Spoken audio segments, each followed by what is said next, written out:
வக்ஃபு திருத்த சட்டம் நிறைவேற்றப்பட்ட பிறகு தமிழ்நாட்டில் நடக்கிற முதல் மாபெரும் கண்டன பொதுக்கூட்டம் பண்ருட்டியிலே நடைபெற்றுக் கொண்டிருக்கிறது.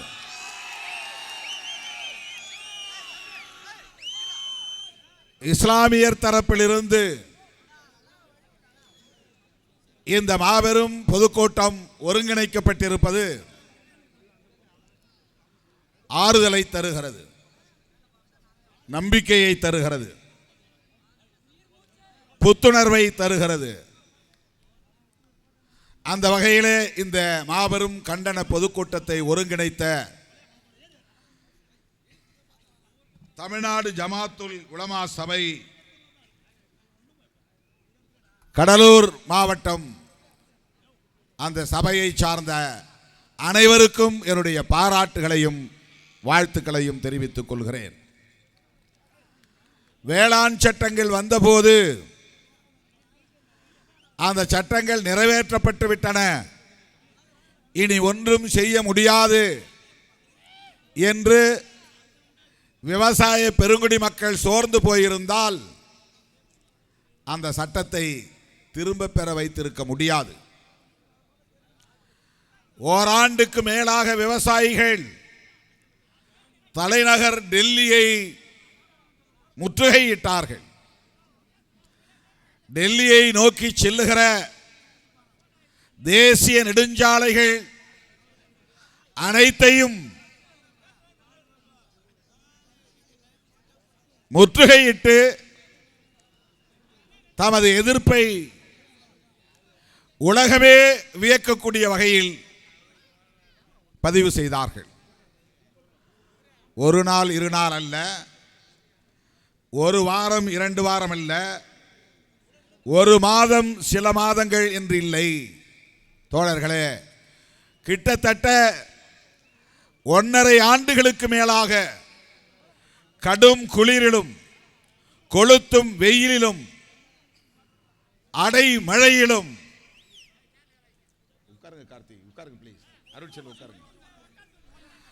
வேளாண்குடி மக்கள் தொடர் போராட்டத்தில் ஈடுபட்டார்கள். அந்த களத்திற்கு நேரடியாக நான் சென்று விவசாயிகளுக்கு விடுதலை சிறுத்தைகளின் ஆதரவை நல்கிவிட்டு வந்தேன். பஞ்சாப் தேர்தல் வந்தது. தேர்தலை ஒட்டி வேறு வழியில்லாமல் மோடி அரசு நிறைவேற்றிய வேளாண் சட்டங்கள் அனைத்தையும் திரும்ப பெற்ற வரலாறு இந்திய மண்ணில் நடந்தேறி இருக்கிறது.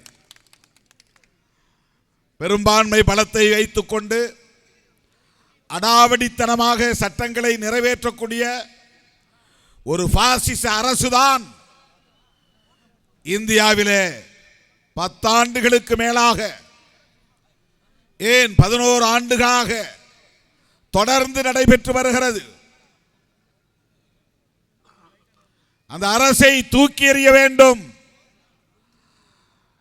என்கிற குரல் நாடெங்கிலும் ஒலித்தாலும் கூட அவர்கள் அதை ஒரு பொருட்டாக எடுத்துக்கொள்ளவில்லை. மிக மோசமான ஒரு பாசிச தாக்குதல், வெளிப்படையான இஸ்லாமிய வெறுப்பு, வெளிப்படையான சிறுபான்மை சமூகத்திற்கு அச்சுறுத்தல். உலகில் எந்த தேசத்திலும் இந்த 21ஆம் நூற்றாண்டிலே ஜனநாயகத்தை உயர்த்தி பிடிக்கும் காலகட்டத்தில் இப்படி ஒரு ஆட்சி நிர்வாகம் எங்கும் இல்லை. ஐநா பேரவையில் கண்டிக்கிறார்கள், மனித உரிமை கவுன்சிலில் கண்டிக்கிறார்கள். சிறுபான்மை சமூகத்தினருக்கு மிக பெரும் அச்சுறுத்தலாக இருக்கிற ஒரு அரசுதான் மோடி அரசு என்று ஐரோப்பிய யூனியன் அவையிலே, ஆட்சி நிர்வாக அவையிலே பல உறுப்பினர்கள் வன்மையாக கண்டித்திருக்கிறார்கள்.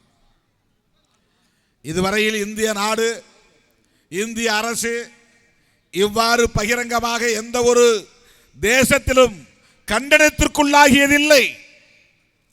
வெட்கக்கேடு, மானக்கேடு. மோடி ஆட்சிக்கு வந்த நாளிலிருந்து உலக அரங்கில் இந்தியாவின் மதிப்பு சரிந்து கொண்டே இருக்கிறது. உலக நாடுகள் வெளிப்படையாக கண்டிக்கிற ஒரு அவமானகரமான ஆட்சி மோடி தலைமையிலான பாசிச ஆட்சி. வக்ஃப் திருத்த சட்டத்தை எனக்கு முன்னர் பேசியவர்கள் உங்களுக்கு எடுத்துரைத்திருக்கிறார்கள்.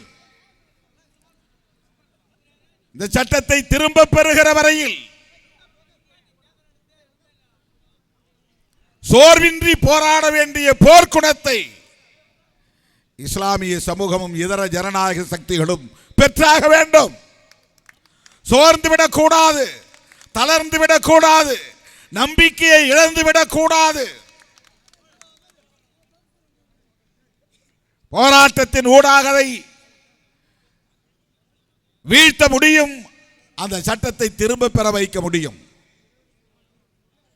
இந்தியாவில் இஸ்லாமியர்களின் மக்கள் தொகை என்பது 15 விழுக்காட்டுக்கு மேல், சற்றொப்ப 20 கோடிக்கு மேலான மக்கள் இருக்கிறார்கள்.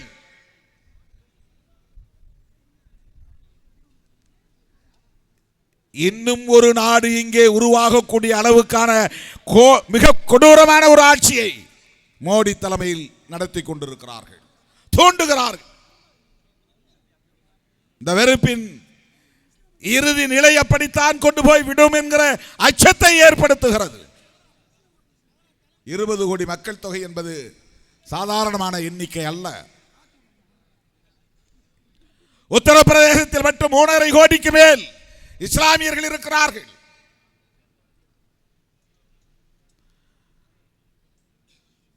மிக கணிசமான மக்கள் தொகையை கொண்ட ஒரு சமூகம்.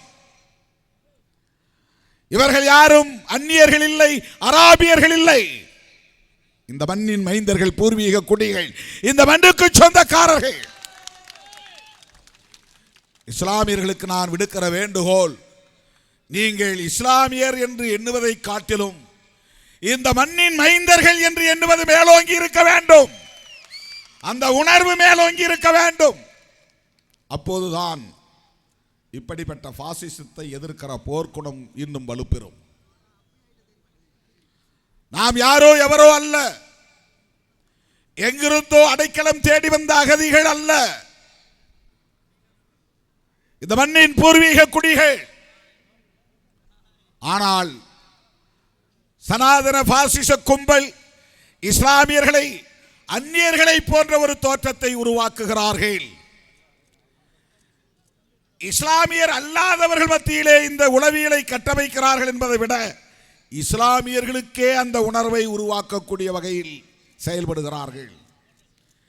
இஸ்லாமியர்களே தங்களை இந்த மண்ணுக்கு தொடர்பில்லாத அந்நியர்கள் என்று உணரக்கூடிய வகையிலே வெறுப்பு பிரச்சாரம் இங்கே மேலோங்கி கொண்டிருக்கிறது. நான் சொல்லுகிற கருத்து மிகவும் நுட்பமான ஒன்று. ஆழமாக நீங்கள் சிந்திக்க வேண்டும். உங்களை இஸ்லாமியர் என்றே உணர வைத்து இந்த மண்ணிலிருந்து அந்நியப்பட்டவர்கள் என்கிற உணர்வை திட்டமிட்டு விதைக்கிறார்கள். அப்படி ஒரு நிலைக்கு நீங்கள் ஆட்பட்டு விடக்கூடாது. இஸ்லாமிய பண்பாட்டை ஏற்றுக்கொண்ட இந்தியர்கள் நாங்கள் என்கிற உணர்வை பெற வேண்டும். இந்த மண்ணின் மைந்தர்கள் என்கிற உணர்வை பெற வேண்டும். இந்த மண்ணின் பூர்வீக குடிகள் நாங்கள் என்கிற உணர்வை பெற வேண்டும். இந்த தேசம் எங்களுக்கான தேசம் என்கிற உணர்வை பெற வேண்டும். தோழர்களே, இஸ்லாமியர்களுக்காக வேறு எவரோ போராடி இந்த உரிமைகளை பாதுகாப்பார்கள் என்று எதிர்பார்த்து காத்திராமல் இஸ்லாமியர்களே தன்னை தற்காத்துக் கொள்வதற்கான போர்க்குணத்தை பெற்றாக வேண்டும். அது ஆட்சியாளர்களுக்கு மிக பெரும் அச்சுறுத்தலை உருவாக்க வேண்டும்.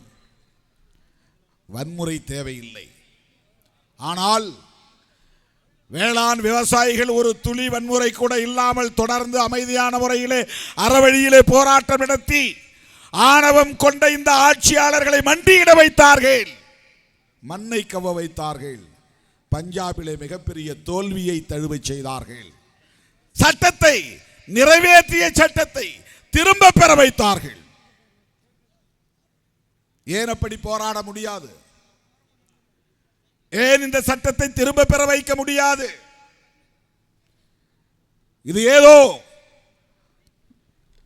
இஸ்லாமிய ஏழை மக்களுக்காக அவர்கள் அக்கறை கொண்டு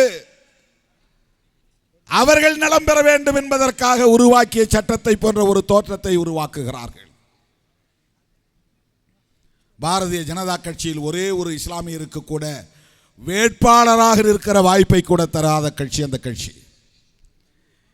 இந்த 3 பொது தேர்தல்களில் பிஜேபியில் ஒரே ஒரு எம்பி கூட இஸ்லாமியர் எம்பி இல்லை. வெளிப்படையாக உங்கள் வாக்குகள் எங்களுக்கு தேவையில்லை என்ற முடிவை எடுத்துவிட்டு காய்களை நகர்த்துகிறார்கள், செயல் திட்டங்களை தீட்டுகிறார்கள். முஸ்லிம் ஓட்டு எங்களுக்கு தேவையில்லை, உங்களுக்கு எதிரான அரசியல் தான் எங்கள் அரசியல். இப்படி வெளிப்படையான ஒரு செயல் திட்டத்தோடு இயங்குகிற கட்சி பாரதிய ஜனதா கட்சி. அமைச்சரவையிலே ஒருவர் கூட இஸ்லாமியர் இல்லை. ஏனென்றால் பிஜேபியில் ஒருவர் கூட இஸ்லாமியர் நாடாளுமன்ற உறுப்பினராக இல்லை. ஏனென்றால் இஸ்லாமியர் வெறுப்புதான் பாஜகவின் ஆன்மாவாக இன்றைக்கு இருக்கிறது, அரசியல் வெற்றிக்கான ஒரு உத்தியாக இருக்கிறது. திட்டமிட்டு இஸ்லாமியர்களுக்கு எதிரான அரசியலை செய்வதன் மூலம் இந்துக்கள், பெரும்பான்மை இந்துக்கள் எங்களுக்கானவர்கள் என்று உரிமை கோருகிறார்கள். இந்துக்களுக்கான, பெரும்பான்மை இந்துக்களுக்கான கட்சி பாரதிய ஜனதா கட்சி என்று நிலைநிறுத்த பார்க்கிறார்கள். இந்த அரசியலை நாம் புரிந்து கொள்ள வேண்டும். இந்துக்களை இஸ்லாமியர்களுக்கு எதிராக திருப்புகிறார்கள். இஸ்லாமியர்கள் இந்துக்களுக்கு எதிராக போய்விடக் கூடாது. இஸ்லாமியர்கள் பாஜகவுக்கு எதிராக போராட வேண்டுமே தவிர இந்து சமூகத்திற்கு எதிராக அல்ல. ஆனால் அதை அவர்கள் எதிர்பார்க்கிறார்கள். இந்த சட்டத்தின் மூலம் அதை செய்ய அவர்கள் சூது செய்கிறார்கள். சூழ்ச்சியோடு இந்த சட்டத்தை கொண்டு வந்திருக்கிறார்கள். இந்த சட்டத்தின் மூலம் இந்த மதரசா வக்ஃப் சொத்து இல்லை என்று அவர்களால் சொல்ல முடியும். இந்த தர்கா வக்ஃப் சொத்து இல்லை என்று சொல்ல முடியும். இந்த மசூதி வக்ஃப் சொத்து இல்லை, இதற்கு ஆவணம் இல்லை, எந்த ஆண்டிலே தரப்பட்டது, எங்கே பதிவு செய்யப்பட்டது, இதற்கு என்ன ஆதாரம் என்ற கேள்வியை எழுப்பி அதை பறிக்க முடியும். இந்த இடுகாடு இஸ்லாமியர்களுக்கான வக்ஃப் சொத்து இல்லை, அதற்கு ஆதாரம், ஆவணங்கள் எதுவும் இல்லை என்று சொல்ல முடியும். அப்படி ஒரு சட்டத்தை இன்றைக்கு அவர்கள் கொண்டு வந்திருக்கிறார்கள். நோக்கம் என்ன? இஸ்லாமியர்களுக்கான வக்ஃப் சொத்து என்கிற இறை சொத்தை அபகரிப்பதுதான் அவர்களின் நோக்கம். சொத்தை அபகரிப்பதோடு இல்லை தோழர்களே, அந்த சொத்தை இஸ்லாமியர்களுக்கு ஆனது இல்லை என்று சொல்லுகிற இடத்தில் இஸ்லாமியர்களுக்கும் இந்துக்களுக்கும் இடையிலான மோதல் உருவாகும், முரண்பாடு உருவாகும், வன்முறை வெடிக்கும். இந்த வன்முறைகளைத்தான் பாஜக எதிர்பார்க்கிறது. எத்தனையோ வக்ஃப் சொத்துக்கள் பல நூறு ஆண்டுகளுக்கு முன்னால் வழங்கப்பட்ட, தானமாக வழங்கப்பட்ட, இறைவனின் பெயரால் வழங்கப்பட்ட வக்ஃப் சொத்துகளுக்கு ஆவணங்கள் தேட முடியாது, ஆதாரங்களை உறுதிப்படுத்த முடியாது. அப்படிப்பட்ட அந்த சொத்துக்களை எல்லாம் இன்றைக்கு அவர்கள் கைப்பற்ற பார்ப்பார்கள், அரசு சொத்தாக்க முயற்சிக்கிறார்கள். அதை கிளைம் செய்கிற போது நாம் எதிர்ப்பு தெரிவிக்கிற நிலை வரும். எதிர்ப்பு தெரிவிக்கிற போது அது வன்முறையில் போய் முடியும். இதுதான் அவர்களின் நோக்கம்.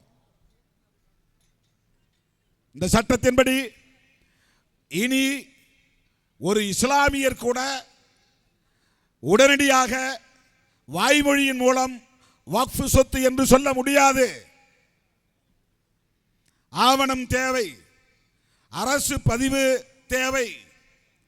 அந்த இஸ்லாமியர் தான் இஸ்லாமியராகத்தான் வாழ்ந்தார், 5 ஆண்டு காலம் இஸ்லாமியராக வாழ்ந்தார் என்பதையும் உறுதிப்படுத்த வேண்டும். திடீர்னு இன்னைக்கு முஸ்லீமா மாறி அவர் சொத்தை கொடுத்தாக்க நாங்கள் ஏற்றுக்க மாட்டோம். இதுவெல்லாம் எதற்காக? ஏழை முஸ்லிம்களின் நலன்களுக்காகவா? எண்ணி பார்க்க வேண்டும். 5 ஆண்டுகள் ஒருவர் முஸ்லீமாக இருந்தார் என்பதை உறுதிப்படுத்தினால் மட்டும்தான் அவரால் வக்ஃப் சொத்தை வக்ஃப் செய்ய முடியும். அதற்கு ஆவணம் தேவை. அதை அரசாங்கத்தின் பதிவை பெற வேண்டும். இல்லை என்றால் அது வக்ஃப் சொத்தாக மாறாது.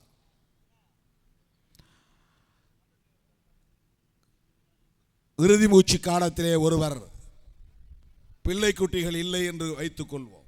அந்த சொத்தை வக்ஃப் செய்ய வேண்டும். அவரால் எழுந்து வந்து பதிவு அலுவலகங்களில் கையெழுத்து போட முடியாது. அப்படிப்பட்ட நேரத்தில் சாட்சியை வைத்துக்கொண்டு என் சொத்துக்கள் அனைத்தையும் வக்ஃப் செய்கிறேன் என்று சொல்லுகிற வழக்கம் கடந்த காலத்தில் இருந்தது. இனி அப்படி வக்ஃப் செய்ய முடியாது. இஸ்லாமியர் அல்லாதவர்கள் இந்துக்களாயிருந்தாலும் கிறிஸ்தவர்களாயிருந்தாலும் அவர்கள் தங்கள் சொத்துக்களை இறை சொத்தாக்குவதற்கு அல்லாஹ்வின் பெயரால் வக்ஃப் செய்யும் வழக்கம் இருந்தது, உரிமை இருந்தது. அது ஷரியத் சட்டத்தின்படி செல்லும். ஆனால் இனிமேல் இஸ்லாமியர் அல்லாத ஒருவர் வக்ஃப் செய்ய முடியாது. இஸ்லாமியர் அல்லாத ஒருவர் இஸ்லாமியர் நலன்களுக்கென்று தமது சொத்தை வக்ஃப் செய்யக்கூடாது என்று சட்டம் கொண்டு வருகிறவர்கள் இஸ்லாமியரின் வக்ஃப் சொத்தை நிர்வாகம் செய்கிற சபையில் இஸ்லாமியர் அல்லாதவர்கள் இடம்பெற வேண்டும் என்று சட்டம் கொண்டு வந்திருக்கிறார்கள். கேட்டால் வெளிப்படைத்தன்மை என்கிறார்கள். இந்துக்களின் சொத்துக்களை நிர்வாகம் செய்யக்கூடிய நிர்வாக குழுவில் இஸ்லாமியர்களை சேர்க்கிற சட்டம் இருக்கிறதா? இந்துக்கள் அல்லாதவர்களை சேர்க்கிற வாய்ப்பு இருக்கிறதா? அல்லது வேறு எந்த ஒரு மதத்தின் சொத்து நிர்வாகத்திலும் அந்த மதத்தை சாராதவர்களை உறுப்பினர்களாக்குவதற்கு சட்டம் கொண்டு வந்திருக்கிறார்களா? அந்த வழக்கம் இருக்கிறதா?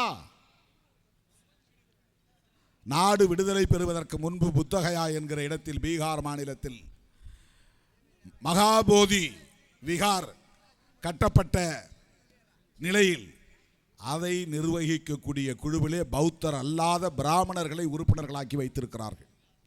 அது நாடு விடுதலை ஆவதற்கு முன்பே நடந்திருக்கிறது. இன்றைக்கு அந்த பௌத்த பிக்குகள் இஸ்லாமியர் பௌத்தர் அல்லாத உறுப்பினர்களை நீக்க வேண்டும், அந்த சொத்து நிர்வாகத்தை பௌத்தர்களுக்கு மட்டுமே ஒப்படைக்க வேண்டும் என்று உண்ணாநிலை அறப்போராட்டம், தொடர் போராட்டம் நடத்தி கொண்டிருக்கிறார்கள். அரசு கண்டுகொள்ளவில்லை. நான் மக்களவையில் அதை குறித்து பேசினேன். சட்டத்துறை அமைச்சரை சந்தித்து முறையிட்டேன். பௌத்தர்களுக்கு என்ன நிலையோ அது இன்றைக்கு இஸ்லாமியர்களுக்கும் சட்டப்பூர்வமாகி இருக்கிறது. நாளை கிறிஸ்தவர்களுக்கும் ஆகும். சமணர்களுடைய சொத்து நிர்வாகத்திலும் இவர்கள் தலையிடுவார்கள். பார்சிகளின் சொத்து நிர்வாகத்திலும் தலையிடுவார்கள். சீக்கியர்களின் சொத்து நிர்வாகத்திலும் தலையிடுவார்கள். சிறுபான்மை சமூகம் இங்கே பாதுகாப்பு உணர்வோடு வாழ முடியாத நிலை உருவாகும். இது எவ்வளவு பெரிய அநீதி! இது எந்த வகையிலே ஏழை இஸ்லாமியர்களின் நலன்களை பாதுகாப்பதாக இருக்க முடியும்? பாரதிய ஜனதா கட்சி ஆளக்கூடிய மாநிலங்களில் வக்ஃப் வாரியங்களில் உறுப்பினர்களை நியமித்தால், இஸ்லாமிய அல்லாதவர்களை நியமித்தால் அவர்கள் எந்த அமைப்பை சார்ந்தவர்களாக இருப்பார்கள்? 100 விழுக்காடு RSS அமைப்பை சார்ந்தவர்களாகத்தான் இருப்பார்கள். ஒவ்வொரு மாநிலத்திலும் வக்ஃப் வாரியம் உண்டு. தேசிய அளவில் சென்ட்ரல் வக்ஃப் கவுன்சில் ஒரு மத்திய சபை இருக்கிறது. அதிலும் இஸ்லாமியர் அல்லாதவர்களை நியமிக்க முடியும். மாநில வாரியாக வக்ஃப் வாரியத்திலும் இஸ்லாமியர் அல்லாதவர்களை நியமிக்க முடியும். இன்றைக்கு டெல்லி அவர்கள் கையிலே இருக்கிறது. சென்ட்ரல் வக்ஃப் கவுன்சிலில் இஸ்லாமியர் அல்லாத உறுப்பினர்களை நியமிக்க வேண்டுமானால் அவர்கள் யாரை நியமிப்பார்கள்? யோசித்து பாருங்கள். RSS இயக்கத்தில் பயிற்சி பெற்றவர்களைத்தான் நியமிப்பார்கள். 10 பேரோ 11 பேரோ எத்தனை பேரோ அத்தனை பேரையும் RSS காரர்களை நியமிப்பார்களே. ஆனால் வக்ஃபு சொத்து நிர்வாகம் எப்படி இருக்கும்? எந்த லட்சணத்தில் இருக்கும்?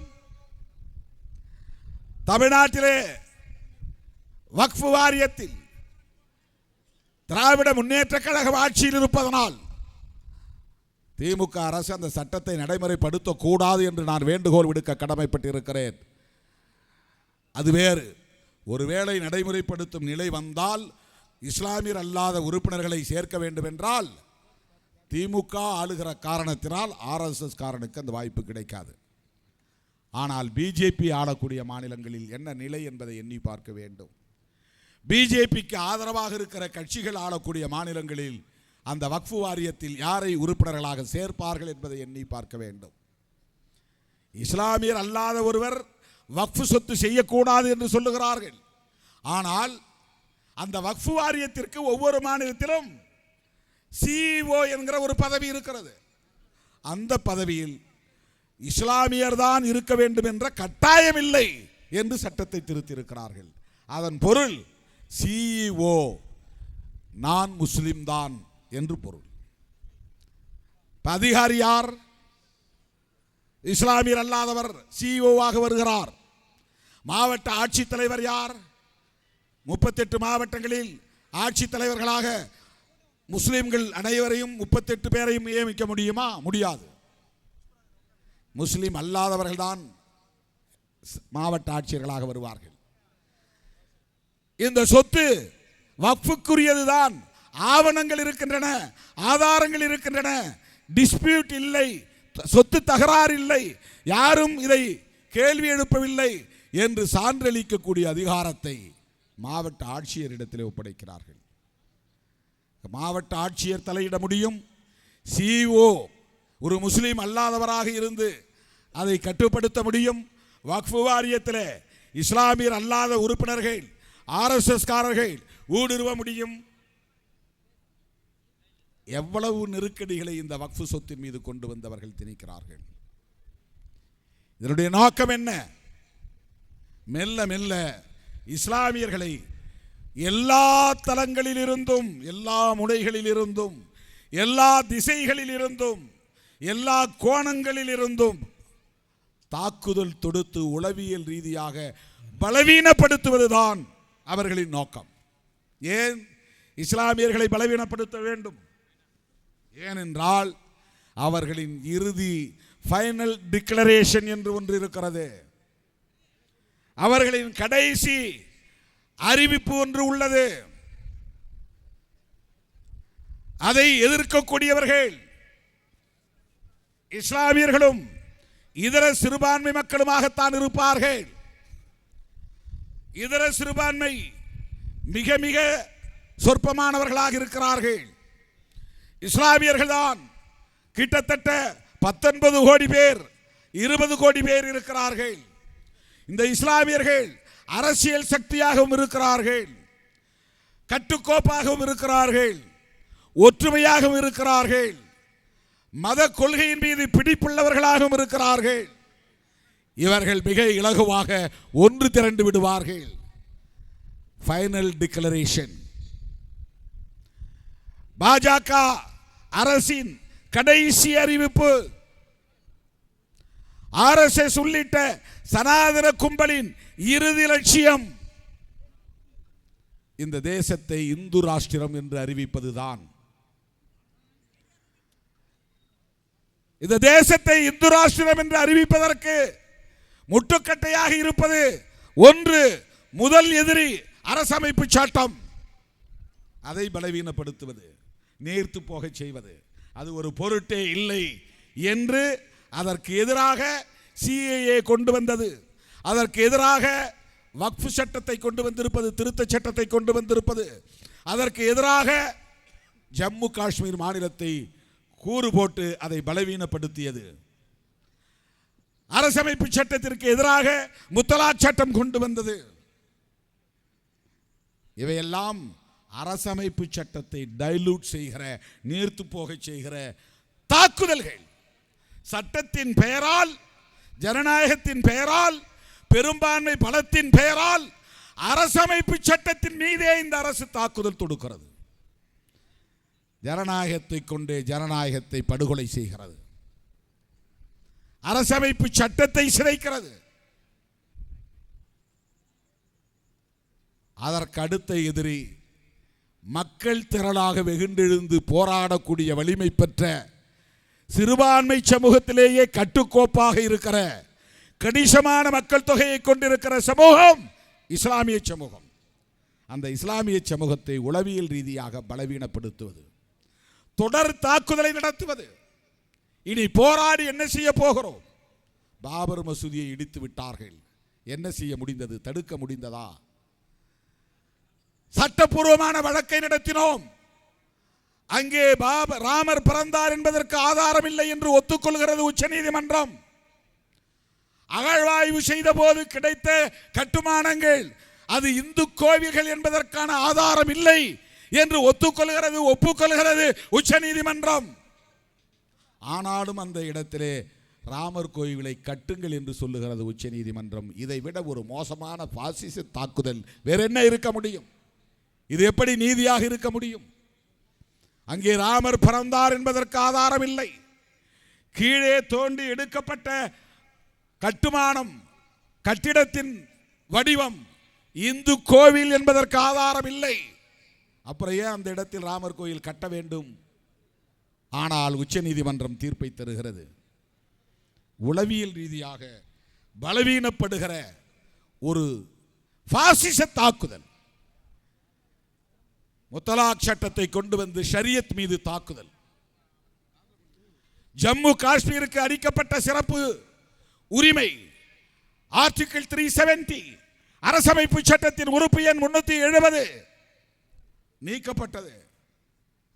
லடாக் ஒரு பகுதியாகவும், ஜம்மு ஒரு பகுதியாகவும், காஷ்மீர் ஒரு பகுதியாகவும் 3 துண்டுகளாக உடைக்கப்பட்டு இப்போது அங்கே யாரும் போகலாம், நிலம் வாங்கலாம், தொழில் தொடங்கலாம். அந்த தனி உரிமை, சிறப்பு உரிமை இல்லை என்கிற நிலைக்கு அதை கொண்டு வந்து சேர்த்திருக்கிறார்கள். தாக்குதல். சிஏஏ சட்டம். அண்டை நாடுகளில் இருந்து எந்த மதத்தை சார்ந்தவர்கள் வந்தாலும் அவர்களை ஏற்றுக்கொண்டு குடியுரிமை தருவோம், முஸ்லிம்களுக்கு தரமாட்டோம். வெளிப்படையான தாக்குதல். என்ன செய்ய முடிந்தது? இப்படி அடுத்தடுத்த தாக்குதல்கள். அவற்றையெல்லாம் தாங்கிக் கொள்ளுகிற சகிப்புத்தன்மை. இனி போராடி என்ன செய்ய போகிறோம் என்கிற மனச்சோர்வு. இன்றைக்கு வக்ஃப் திருத்த சட்டத்தின் மூலம் ஒரு கொடூரமான பாசிச தாக்குதலை நடத்தி அந்த மனச்சோர்வை உருவாக்குகிறார்கள். ஒரு கட்டத்திற்கு மேலே இனி நாம் என்ன போராடி எதை சாதிக்க போகிறோம் என்கிற உளவியலை இயல்பாகவே உருவாக்குவதற்கான ஒரு வழிமுறைதான் படிப்படியான தாக்குதல். அடுத்த ஆண்டோ அல்லது இன்னும் ஓரிரு ஆண்டுகளுக்கு பிறகோ அவர்கள் எந்த அறிவிப்பையும் செய்வார்கள். காமன் சிவில் கோட் கொண்டு வந்து அதையும் நிறைவேற்றுவார்கள். தனி சட்டங்கள் இனி சிறுபான்மை சமூகத்தினருக்கு இல்லை என்கிற நிலையை உருவாக்குவார்கள். அரசமைப்பு சட்டத்தையே தூக்கி எறிவதற்கும் தயாராவார்கள். அப்படிப்பட்ட நேரத்தில் போராடுவதற்கு யாரும் இல்லை என்கிற நிலையை ஏற்படுத்துவதற்குத்தான் தொடர் வெறுப்பு அரசியலையும் இங்கே உருவாக்குகிறார்கள். அதை மீறி இஸ்லாமியர்கள் வெகுண்டெழுந்தால் இந்துக்கள் என்கிற உணர்வோடு அவர்கள் இஸ்லாமியர்களுக்கு எதிரான வன்முறையில் ஈடுபட வேண்டும். அதற்கு mind set, they are preparing mindset among Hindus. யாராவது எதிர்த்து இஸ்லாமியர்கள் போராடுகிற நிலை வந்தால் தன்னியல்பாக சமூக மோதலாக மாற்றுவது, அது அரசியல் மோதலாக இல்லாமல் இந்து சமூகத்தை சார்ந்த மக்களே இயல்பாக எதிர்த்து வன்முறையில் ஈடுபடுகிறார்கள். நாங்கள் என்ன செய்ய முடியும்? நியாயப்படுத்துவதற்கான கால அவகாசத்தை அவர்கள் உருவாக்குகிறார்கள். இந்த நிலையில்தான் சிறுபான்மை சமூகத்தை சார்ந்த அறிவார்ந்த மக்கள், ஆழமாக சிந்திக்க வேண்டும். ஜனநாயக சக்திகள் பொறுப்புணர்வோடு சிந்திக்க வேண்டும். இடதுசாரி முற்போக்கு சக்திகள் இந்த தேசத்தை காப்பாற்றுவதற்கு, இந்த பாசிச கும்பலை விரட்டி அடிப்பதற்கு தீவிரமாக சிந்திக்க வேண்டும். தோழர்களே, அந்த கவலையோடு தான் இந்த பிரச்சனையை விடுதலை சிறுத்தைகள் கட்சி அணுகுகிறது. இது வெறும் வாக்கு வங்கி அரசியலோடு தொடர்பு படுத்தி பார்க்க கூடாது.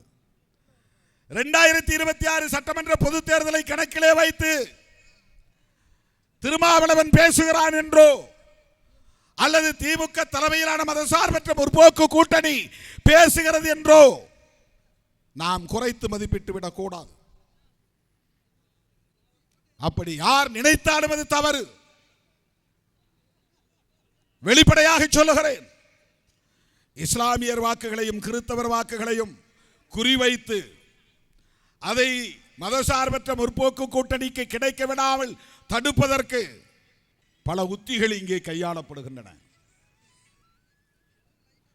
திமுக அரசின் மீது அல்லது ஆட்சி நிர்வாகத்தின் மீது அதிருப்தி அடைந்தவர்கள் காலம் காலமாக திமுக கூட்டணிக்கே வாக்களித்திருக்கிறோம் என்று விரக்தி அடைந்தவர்கள் இனி திமுக தலைமையிலான மதசார்பற்ற முற்போக்கு கூட்டணிக்கு வாக்களிக்க கூடாது என்பதற்கான களம் அமைக்கப்பட்டிருக்கிறது.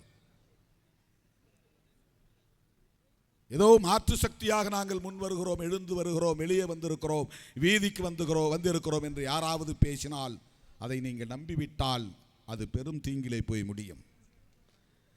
நான் உண்மையான கவலையோடு சொல்லுகிறேன், உண்மையான பொறுப்புணர்வோடு சொல்லுகிறேன். இஸ்லாமியர்களின் வாக்குகளும் கிறிஸ்தவர்களின் வாக்குகளும் தொடர்ந்து மதசார்பற்ற முற்போக்கு கூட்டணிக்கு கிடைத்து வருகிறது. பாஜகவுக்கு போட மாட்டார்கள், பாஜகவோடு கூட்டணி சேருகிற கட்சிகளுக்கு போட மாட்டார்கள். 2021 தேர்தலிலே அதிமுக பாஜக கூட்டணி அமைத்து படுதோல்வியை சந்தித்தது. அதற்கு சிறுபான்மை சமூகத்தினரின் கோபம்தான், பெரும் கோபம்தான், ஆத்திரம்தான் அதற்கு காரணம். இன்றைக்கும் அது எடுபடாத கூட்டணி தான். பாஜக அதிமுக கூட்டணி போனி ஆகாது, எடுபடாது. சிறுபான்மை சமூகத்தினரின் ஒரு வாக்கை கூட அந்த கூட்டணியால் பெற முடியாது. அதை அமித்ஷா எதிர்பார்க்கவில்லை, விரும்பவில்லை. வேண்டாம், உங்கள் வாக்கு வேண்டாம், இதுதான் அவர்களின் உத்தி. அப்படி என்றால் இந்த வாக்குகளை கவருவதற்கு வேறு யார் வருகிறார்கள் என்பதை நீங்கள் புரிந்து கொள்ள வேண்டும். இந்த வாக்குகளை சிதறடிப்பதற்கு இங்கே யார் தயாரிக்கப்படுகிறார்கள், யாரை தயார்படுத்தி இருக்கிறார்கள் புரிந்து கொள்ள வேண்டும். இதிலே தடுமாறினால், இதிலே நாம் ஊசலாட்டம் கொண்டால் தோழர்களே, தமிழ்நாடும் உத்தரப்பிரதேசம் போல் மாறும் அபாயம் உருவாகும். நல்ல வேளை RSS பயிற்சி பாசறையில் வளர்ந்த அண்ணாமலையை தூக்கி அடித்து விட்டார்கள். அவர் செருப்பு போட மாட்டேன் என்றெல்லாம் வீர சபதம் ஏற்றார். அவரே சொல்லி கொடுத்து, நீங்க சொல்ற மாதிரி சொல்லுங்க, நான் காலில் செருப்பு போட்டுக்கிறேன் என்று பேசி வைத்து நயினார் நாகேந்திரன் வேண்டுகோள் விடுத்தாராம். அதனால் அவர் செருப்பு போட்டு கொண்டாராம். நீ போட்டுக்கோ, உன்னால நீ கட்டாயமா செருப்பு போடாமல் இருக்க முடியாது. இது தெரியும், மனிதாபிமான அடிப்படையில் சொல்லுகிறோம். கோடை காலத்தில் செருப்பு இல்லாமல் நீ நடக்க வேண்டாம், போட்டுக்கோ, உன் சபதத்தை நிறைவேற்ற முடியாது. அதிமுக பாசறையில் வளர்ந்த ஒருவர் பாஜக தலைவராகி இருக்கிறார். அதற்கு என்ன பொருள்? அதிமுக வாக்கு வங்கியை பாஜக கபலீகரம் செய்ய தயாராகிவிட்டது. பாஜகவுக்கென்று தனி வாக்கு வங்கி இல்லை, அந்த வாக்கு வங்கியை உருவாக்க முடியாது. எனவே அதிமுகவோடு கூட்டணி வைத்து 50-60 இடங்களை எங்களுக்கு தாருங்கள், அல்லது 100 இடங்களை எங்களுக்கு தாருங்கள். எங்களோடு வருகிற தினகரனுக்கு தருகிறோம், எங்களோடு வர இருக்கிற சசிகலாவுக்கு தருகிறோம், எங்களோடு சேர இருக்கிற ஓபிஎஸ்க்கு தருகிறோம், அல்லது எங்களோடு சேர இருக்கிற மற்ற கட்சிகளுக்கு நாங்களே தகுதியை தந்து விடுகிறோம். அவர்களை எல்லாம் தாமரையில் நிற்க வைத்து அந்த வாக்குகளை எல்லாம் பிஜேபிக்கு கிடைத்த வாக்குகள் என்று காட்டிக்கொள்வதன் மூலம் அதிமுக வாக்கு வங்கியின் சதவிகிதம் குறைகிறது, பிஜேபியின் வாக்கு வங்கி சதவிகிதம் உயர்கிறது என்று காட்டுவதற்கான ஒரு உத்தியை இங்கே கையாளுகிறார்கள். அவர்களால் வெற்றி பெற முடியாது, ஆட்சியை கைப்பற்ற முடியாது. ஆனால் திமுக தலைமையிலான மதசார்பற்ற முற்போக்கு கூட்டணிக்கு ஒரு நெருக்கடியை ஏற்படுத்துவதற்கென்று அவர்கள் கையாளுகிற ஒற்றை உத்தி இஸ்லாமியர்களின் வாக்குகளையும் கிறிஸ்தவர்களின் வாக்குகளையும் சிதற வைப்பதுதான். அதற்கு இப்போது புதிய கட்சி உதயமாகி இருக்கிறது, உங்களுக்கு தெரியும். அதற்கான களம் உருவாக்கப்பட்டிருக்கிறது, உங்களுக்கு தெரியும். அப்படி ஏமாந்தால் தமிழ்நாடு உத்தரப்பிரதேசமாக மாறுவதற்கும் வாய்ப்பு இருக்கிறது.